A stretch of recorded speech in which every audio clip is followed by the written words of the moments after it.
All right, guys. So today we just talked about we are doing an HMIS training on adding an interim assessment.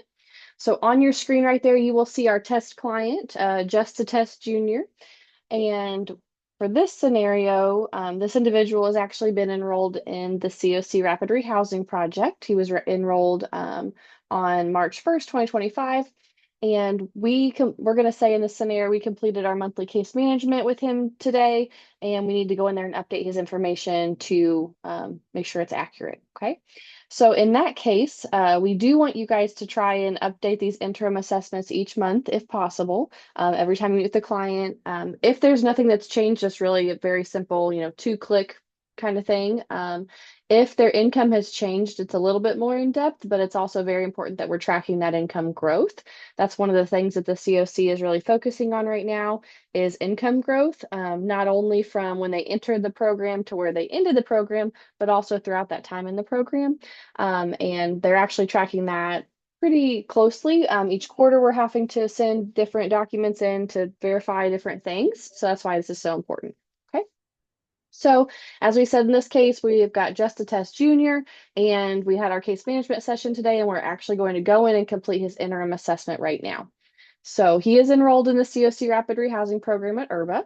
And to do that, I'm going to go click on his entry exit tab right here in the middle of the screen that you guys will see. And you'll be able to pull that up and see all of his entries and exits that he's had throughout his time period with all the different programs. And so for this one, since he's in this program now currently, we're going to go over here to interims. You're going to click on this paper here on the right side. And then it's going to pop up any interims that have already been included in there. Interims can be you see sometimes the annual assessments will pull up under here, but usually we'll just use this as like a monthly case management update. So to add one, you're going to click the Add Interim Review right here. And then it's going to pull up your screen pretty similar to what it looks like for your initial entry exit screen. So for interim review type, you're going to click that. For this case, we're going to click Update. Okay. If it were somebody, excuse me, that was in the program for an entire year and we're needing to do their annual assessment, that's when you would click that annual assessment option. Okay. But for this one, we're just doing an update. We've been meeting with him for the past month. So we're doing that. The review date's going to be today. We're going to say that we met with him today, and you're going to click Save and Continue. Okay. And so then this screen pulls up and it looks very similar to your initial entry exit HUD assessment page. However, some of the things are shortened. Okay. So your job is just to go in there and verify these different things with him. Okay. So his housing moving date was already put in there. He is receiving income. It looks like at the last time that we had done this, he was receiving income. He's got SSI income for $700 right there.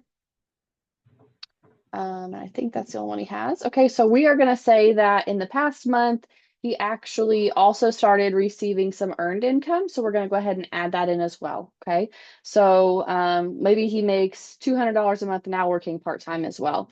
So we're going to click add. We're going to put his new monthly amount in there. That's earned income. Receiving source is always going to be yes for income, because even if they stop receiving income, that part will always say yes right in there. You'll just put an end date if they stop receiving income. So then you're going to click save. So now his new income is actually $900 per month. I'm going to update that. Monthly or non-cash benefits, he is receiving SNAP benefits. So we're going to double check and make sure that is collected or clicked. Okay, so that's good. Same amount's fine. Covered by health insurance. Yep, he's still covered by the same health insurance, Medicaid, so we're good there. His disabilities were already put in there, so those are all, he doesn't have any, so that's good. That's already correct in the system right there. And then he is not a domestic violence survivor, so that's going to be no. And then you're going to go ahead and scroll all the way down here to the end where it says save and exit, okay? And then once you do that, you'll notice that here it pops up your completed interim review, okay? If for some reason you wanted to go back and edit it or view it, you just click this pencil next to it, and then you're able to walk through the steps that we just did to be able to edit that. Okay, After you have completed interim reviews for different participants, you will see them listed like on their entry exit tab. You'll see them right there on the right under that interim button. You just click that again and it pops it up. Okay, so pretty simple, self-explanatory for that piece. Okay. Does anybody have any questions on the interim assessment before we go look at the Yes. CS? Yep, go ahead, Tammy. Okay, so every time I meet with my year clients every month, I've always put it in as the 30-day. Is that not correct then? Either way will be fine. Both of those will capture the update. We don't so typically with like the 30, 60, 90, 120, all those in there, we don't specifically use those for that, but it should all pull the information the same. So if you want to, just go ahead and start doing the update or the 30-day is fine. Either one will be, it should collect the information the same way. Okay, thank you. Yeah, Hey Jess, can you hear me? yeah, I can. Okay, I had a question for you. I am so new to all of this, right? So I don't know. Am I supposed to put like an interim if I'm doing like a hotel client or case note sufficient? If the information has changed, then yes, go ahead and do an interim, especially with like income and stuff.